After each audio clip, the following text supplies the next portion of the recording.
If you have been interested in human design, but you also feel a little resistance to any system telling you who you are and how you should live your life or build your business, this episode is for you. In today's episode, I am sitting down with Emma Dunwoody, one of the most respected voices in the human design space. And we're going to talk about what people actually get wrong about human design, as well as how to use it in a way to build self-trust and reclaim your power back from anywhere you may have misplaced it. We talk about her personal life. We get a peek behind the curtain to her business, how she has built it to date, what are the principles that she lives and builds by, and even, what's coming in the future for Emma. And this conversation was so special to me because human design has really helped me reorient my entire life. I learned that I was a projector, which is a type in human design, around the time that I leapt from corporate to entrepreneurship. And it was one of the catalysts that helped me trust that decision. And it was one of the best decisions in my entire life. It also helps me reorient whenever I feel like there are a lot of different paths in front of me and I'm trying to figure out which one feels most right to me. So I hope that this conversation leaves you with really feeling inspired, so much self-trust in your direction, and gives you some tools and tips to think about as you move forward. There is so much wisdom in this one, whether you know human design well or you are brand new to it. So with that, let's get into it. Welcome to Confessions of a Spiritual Entrepreneur. I'm Samantha Fackler, your host, business mentor, brand strategist, and someone who believes that building a business is one of the most spiritual journeys you can take.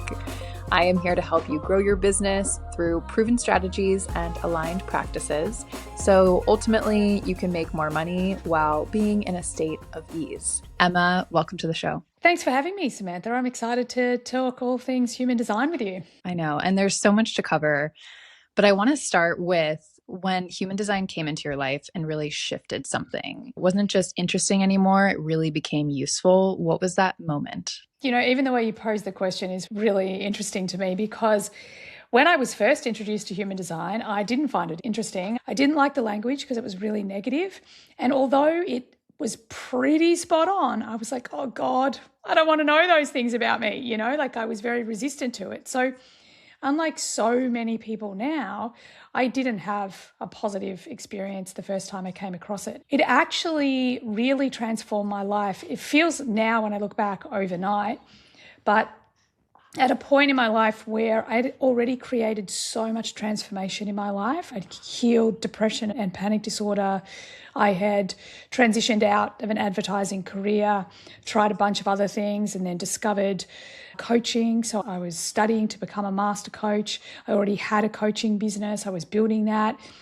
There were so many things in my life they'd gone from a life that was just painful and awful to a life that I'd really consciously constructed.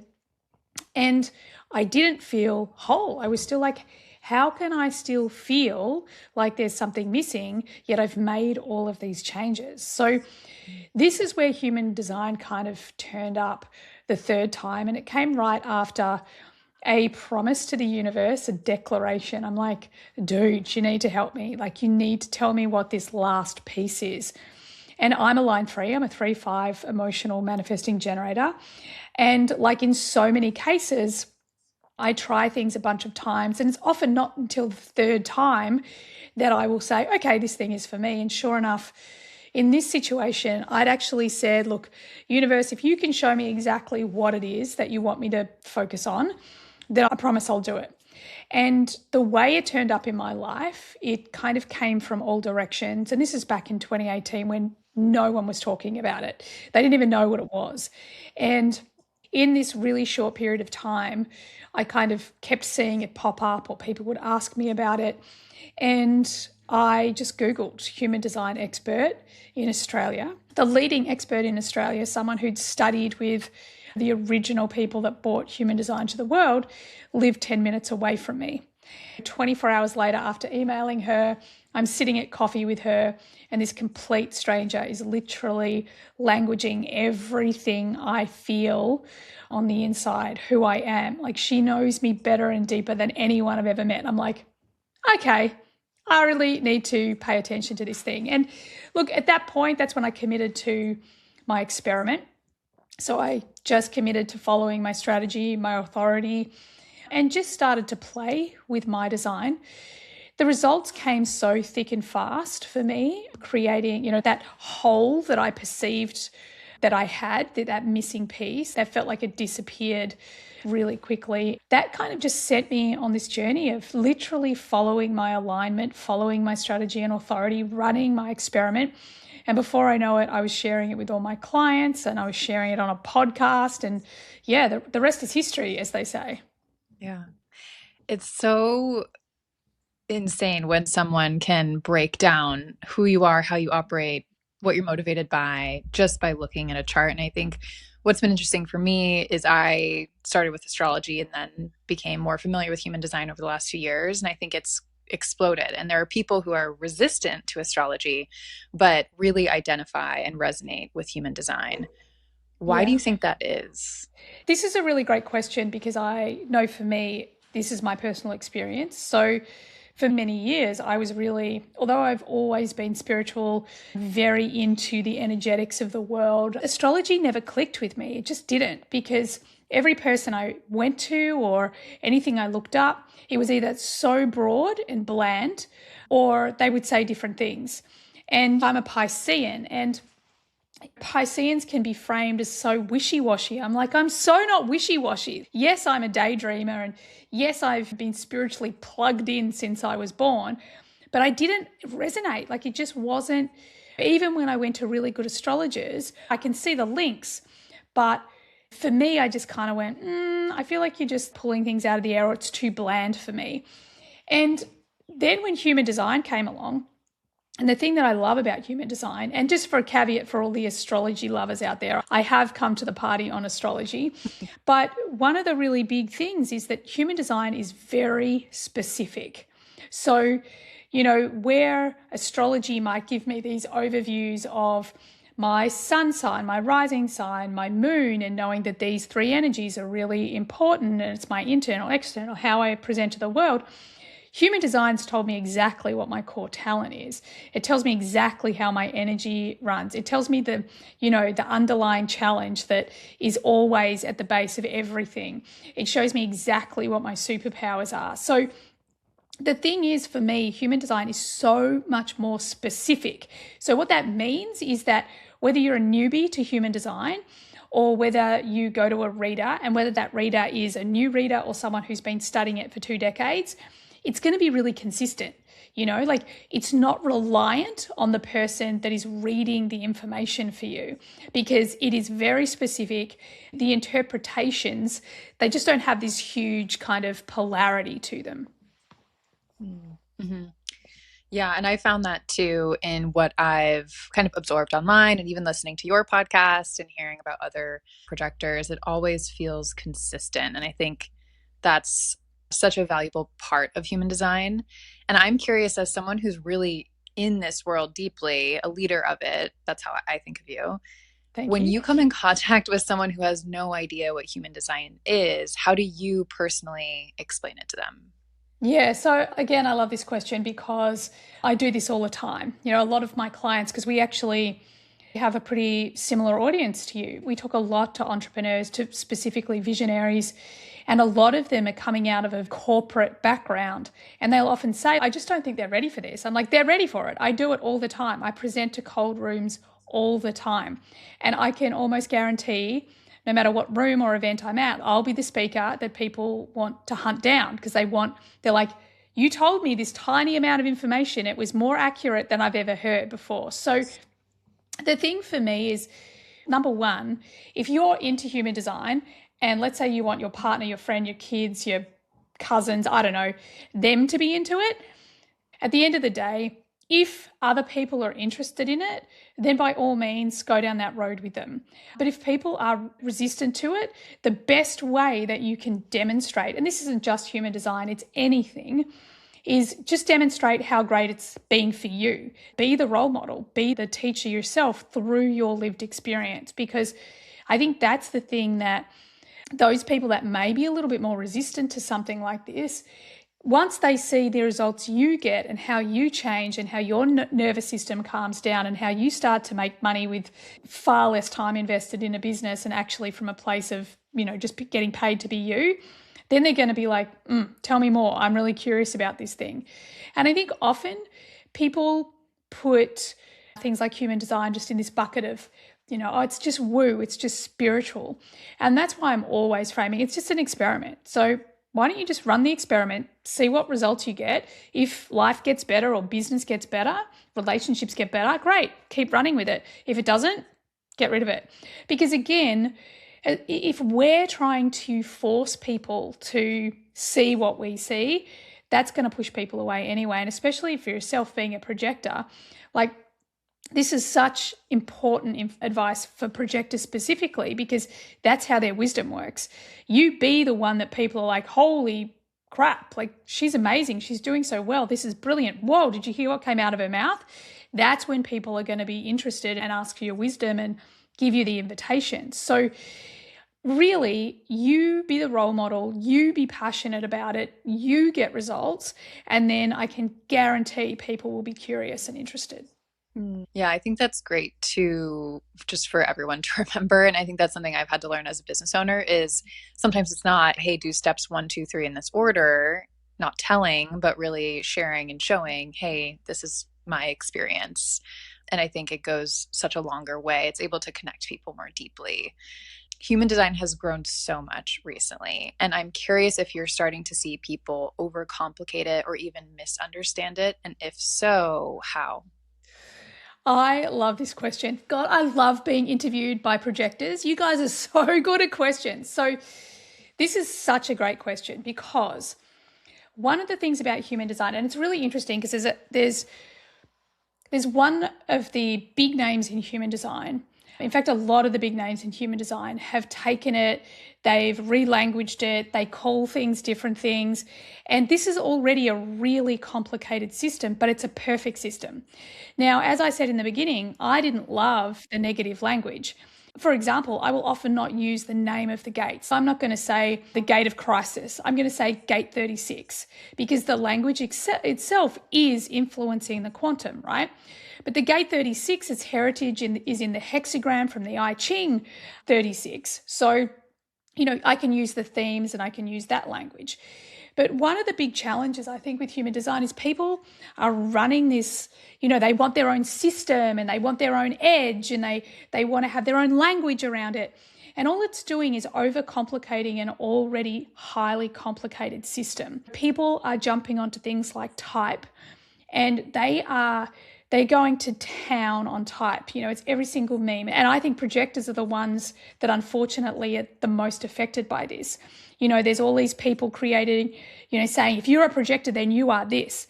If you're a projector, then you're the type that has the most variability within your chart, meaning that you could be one of those projectors that really has very little energy, especially if you're a self-directed or a mental projector, sure. But if we look at someone like Taylor Swift, you cannot tell me that that woman has very little energy.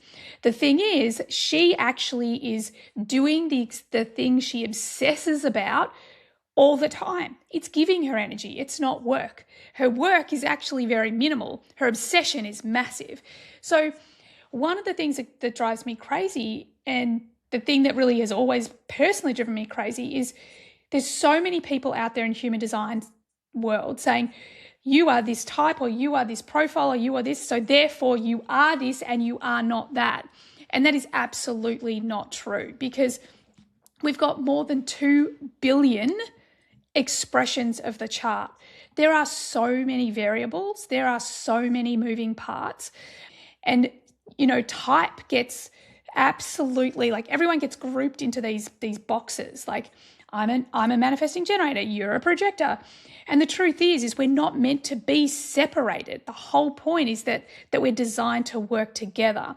And every single one of us is very different. Again, I'm a manifesting generator, so that people presuppose that I have so much energy. I do when it's there, but I only have 4 centers defined. So I'm often taking in everybody else's energy, amplifying it, reflecting it back. That burns me out. I'm an emotional authority. I do not have consistent energy. Like, I need downtime. So I think the thing that I really want people to understand is that type's great. It's a fantastic jumping off point. And the things that you want to get from your type are your strategy, and you want to get your signature theme, because your signature theme is a feeling in your body that's saying, yep, thumbs up, we're in alignment. And you want to know your not self theme, because your not self theme is, again, it's an indicator. Thumbs down, you are back in the mind, back in the ego, back in fear, back in conditioning. So they're just these little indicators that are telling us, like, in alignment, out of alignment.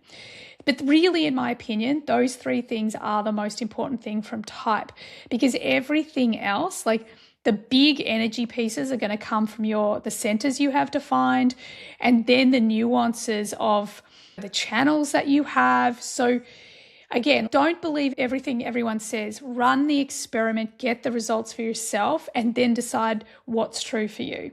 I find that that's the case with other systems as well. Like astrology, for instance, people overgeneralize and say they're just this one sign when they have this really complicated birth chart. I want to switch gears a little bit and talk about your business, because I noticed that you introduced something new this year called Human Design Unhinged. And I imagine it was somewhat connected to this.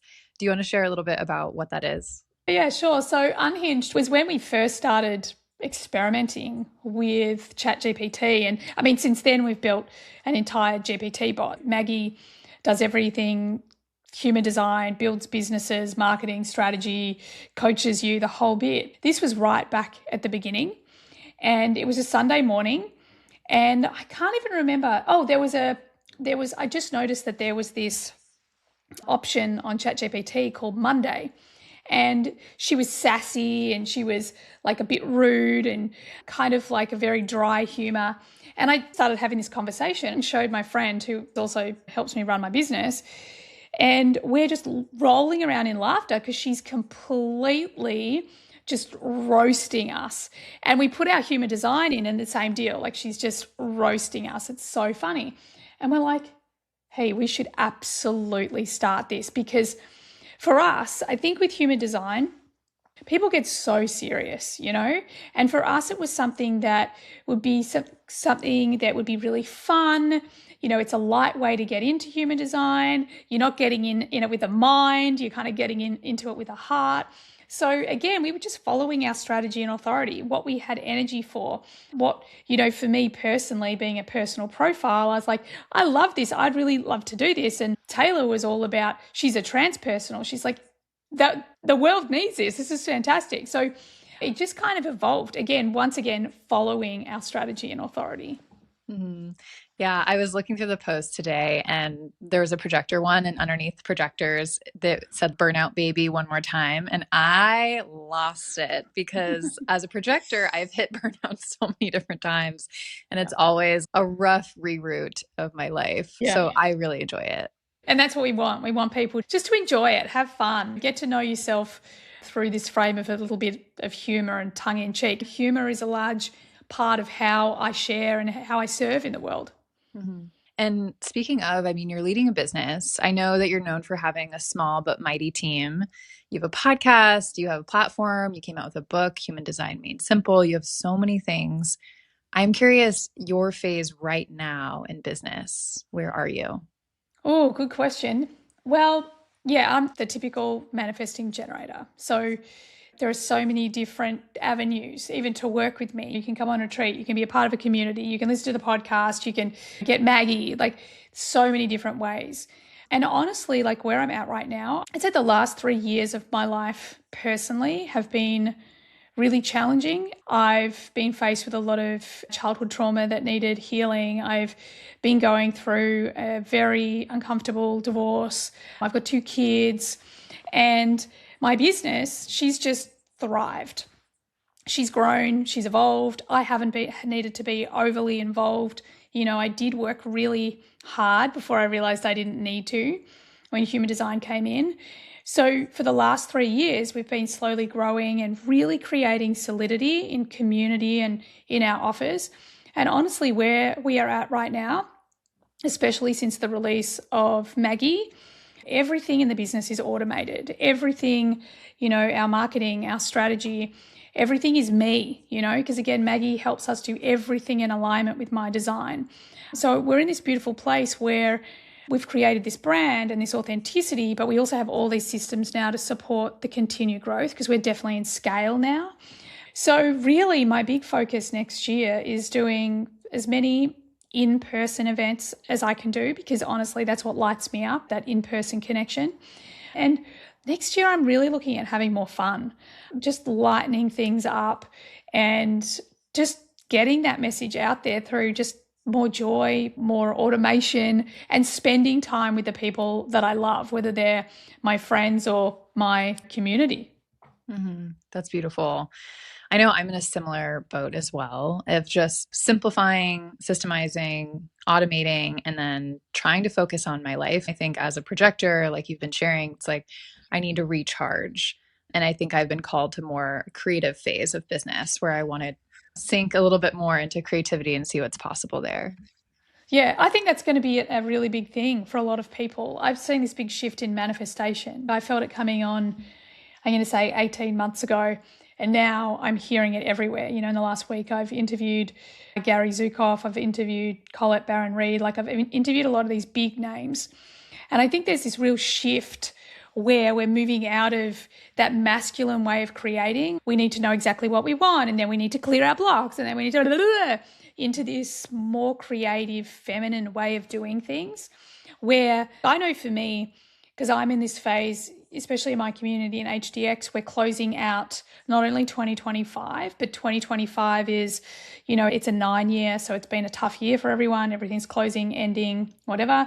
But it's the end of 9 years. We've just had this incredible session in HDX where we just sat with the version of us in 2016. And all of a sudden, this year that's felt rather challenging, when you look back at how far you've come over the entire 9-year period, whoa, this is amazing. And as we sort of look forward, because we're in the bridge year between what we call in human design the eras, so we're moving out of the cross of planning and into the sleeping phoenix in 2027. And next year is a 1 year. We're in this place, and I think with manifesting, we're really starting to see the mind, the thinking, the mental clarity, it's dissipating. It's about a feeling. And I know as I'm going into this new era, I'm like, surprise me, universe. Show me how good it can be. Like, I have no interest in writing down goals. Even this year, I've just been introduced to, by Colette, her new book, The Art of Manifesting, which is actually this form of, we're going to do vision boards, but it's just a drawing exercise. And for me, I'm yearning to draw, to paint, to write poetry, like really stepping into those more feminine things, which hasn't necessarily been my path. Like I am one of those women that's had to balance the masculine and the feminine because I was in my masculine so much. So I actually think the whole world is changing. I think especially those of us that are awake, that we're at the pointy end of leading us into this new paradigm. I really feel like creativity, the feminine art of creativity, whatever that is, it's having a massive rebirth. And this is actually where we're going to be creating or manifesting from, as opposed from the old masculine focused clarity kind of place. Mm-hmm. Yeah. And authenticity is such a huge word that's being thrown around. And to me, this seems to be where authenticity actually originates and is channeled from. Mm-hmm. I agree. Authenticity is such a powerful thing when you are actually authentic, because the truth is that authenticity means that wherever you go, you're the same person. You no longer put the mask on, that you are okay with, you're not going to get it right all the time, or you're not going to have the answers all the time. But that's actually what people are longing for. And it's really fascinating watching the younger generations and social media. Social media has really destroyed so much for the younger generations. However, what we're seeing is their rejection of performative marketing or posting or all of those things. We're seeing the younger generations wanting to come back to authenticity. And authenticity is truth, it's just being honest, being yourself. I think the other thing that we're really seeing amplify is people want integrity, like keeping your promises, telling the truth. Another reason why I think we're seeing a lot of the old systems breaking down, because they are so out of integrity. So I feel like as much as it's super messy right now, I really feel we're heading in the right direction. And authenticity is power. The old power, which worked for hundreds of years to build and evolve the human race, it doesn't work anymore because it was out of integrity. It was out of authenticity. The new power is self-empowerment. It's moving into the age of Aquarius, like you do you, I'll do me. Let's all just walk our own path. And from that place, we love and support and guide each other. And I'm really excited. I think it's going to be brilliant. Yeah, I think so too. I feel like I can tap into this essence of almost decades past where social media didn't exist, the internet didn't exist, and there were just artists creating music and creating beautiful works that just for the sake of creating them. And then people connected on that. And I Yeah. feel like there will be a resurgence of that, but repackaged for the modern era. Yeah. And it's funny because, we use a lot of AI, as I said, whether it's in the business or using our GPT bot. And there's all of this talk about how AI is going to destroy the world. The reality is, we hear so much of this coming from old white men who are not the majority of the people that are actually programming and teaching AI. The majority are women, because women are the ones that are carrying the load. They're the ones that are doing too much. Are you kidding me? I can get ChatGPT to help me out with my shopping list or my meal planning or how to help my kids in school. And so I really believe that what's going to happen is we are going to automate everything we don't have passion for. But the things we do, the art, the writing, the connection, like all this stuff that they're threatening is going to go away. We're just going to get dumber with AI. Well, we can if we give our power away to it. But I know that my work's massively amplified because I can do so much more. I can take it further and further and further. So this is, again, it's up to us. And I just don't believe the hype that things like writing is dead. I just don't. I think that our hearts want authenticity. They want real human connection. Like everybody wants to be in person these days. They don't want to be online. So I think we're seeing that change. Completely. And I know we talked a little bit about the future phase of your business and where you're going, but where do you want to be, or what do you think about maybe being in like 10 years? This is a big question. And I think sometimes, who knows? Because if I look back at the last 9 years, like I've far surpassed any manifestation, any vision board that I had back then. But honestly, I think my business and definitely my life is moving to more connection, more human connection. I really believe that for me personally, I've got a little passion project that I've just started called the Sleeping Phoenix Movement. And that's all about bringing people together. And I really see my business becoming so much more, how do we connect in person? How do we lead together? Yes, it's about learning human design, but really it's about evolving leaders, visionaries. That's who we primarily talk to, and really supporting visionaries because, you probably feel the same way. Like we're out the front.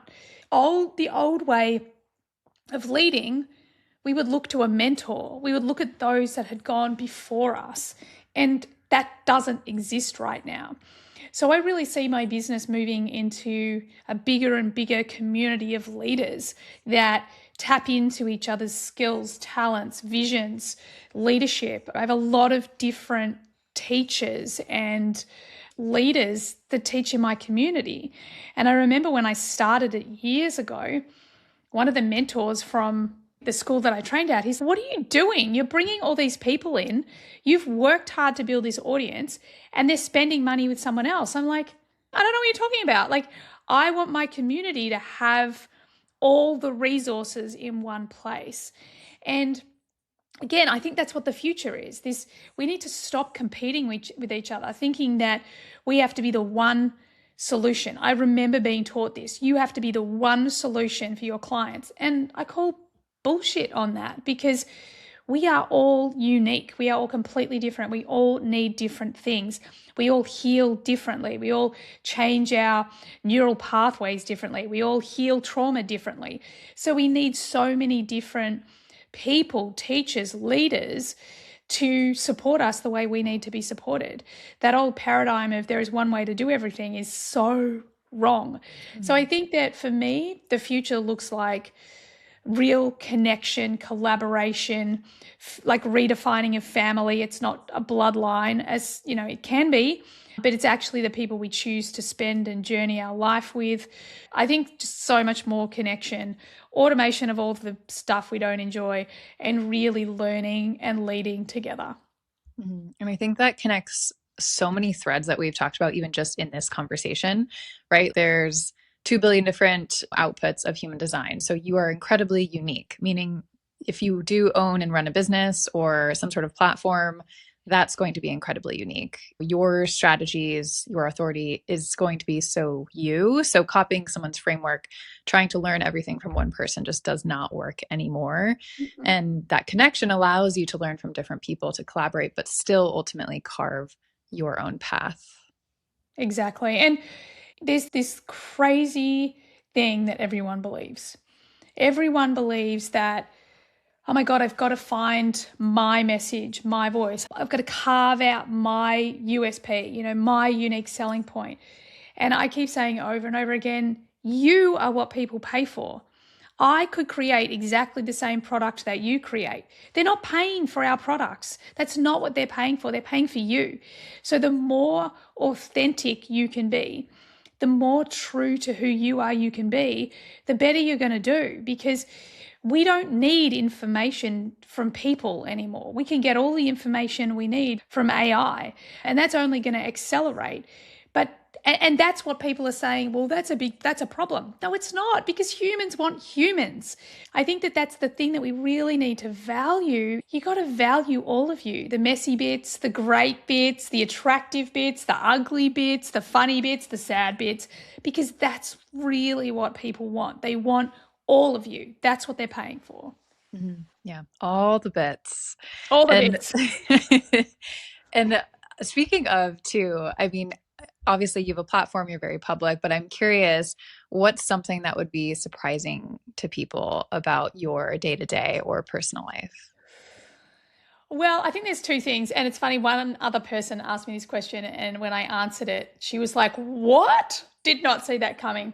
I think the first one, which wouldn't maybe surprising, is for me, like, I'm very introverted. When I'm presenting, when I'm doing my work, I am your typical MG. I'm lit up. I'm excited. I have the 16 in my incarnation cross.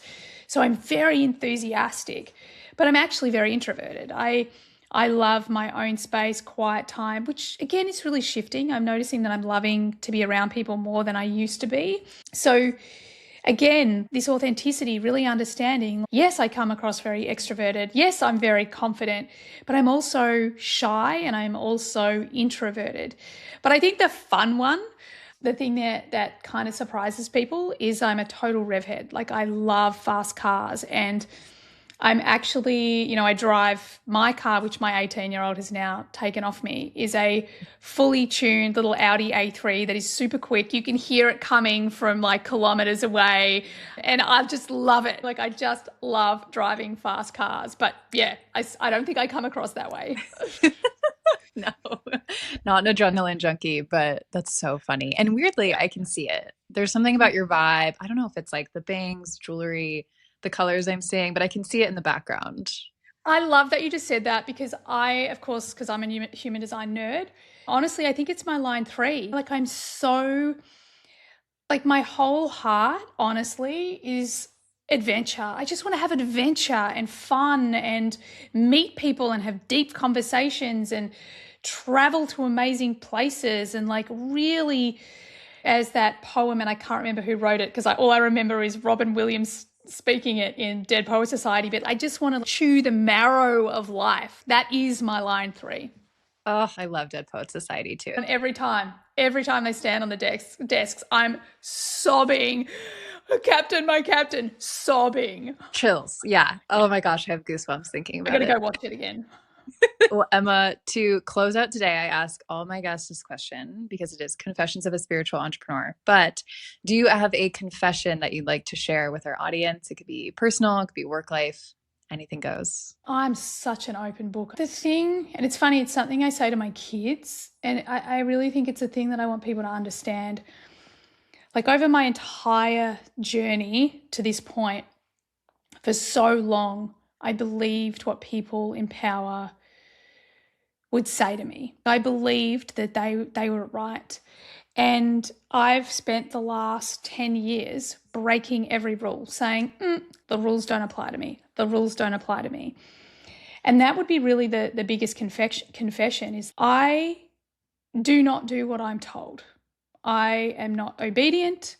I have no interest in sticking to laws that don't actually support people. I think I would really encourage people to question everything, question the rules, the standards, the advice, not from a place of, I'm not like this unresourceful rebel, but from this place of, really?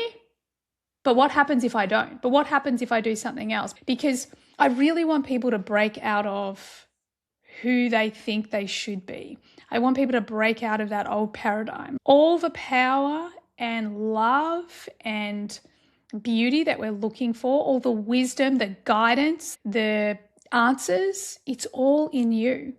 But as long as you're being obedient, as long as you're doing what you're told, it's never going to show up. So I think that's really the thing. My confession is the rules don't apply to me, and they certainly don't apply to anyone else. Go out and be true to you. Find the rules, or better, the standards and values that are true for you. Understand your human design, which is your strategy to success by your definition in all areas of your life, and live from that place. Don't let anyone else tell you who you are. Yeah, that was a total mic drop moment. I think tying back to everything, it's like following your human design, following what energizes you, what you enjoy, that's going to inevitably bring success. I mean, again, referencing your example of Taylor Swift, it's like she follows that obsession, what's genuinely interesting, and then the work becomes very small. So I love this. This has been such an amazing conversation. Emma, do you have any last thoughts you want to share with our listeners? Just go out there and be you.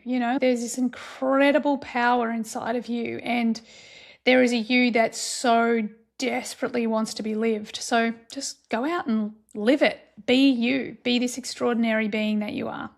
Yeah, gorgeous. Well, thank you, Emma, so much for being on the show. We will drop all your links in the show notes so people can find you. And I'm just so grateful that you're here. Thanks so much for having me. Before we wrap, I just want to say this. If this conversation sparked something for you, whether it's curiosity or a deeper sense of trust in yourself and where you're going, that is the point, right? We're not saying that you need a completely new system. We're just saying, hey, have discernment, trust yourself, trust what feels really good, and follow that. If you enjoyed this episode, make sure that you're subscribed wherever you listen so you don't miss future conversations. And if you're watching on YouTube, I'd love to know what landed for you in the comments.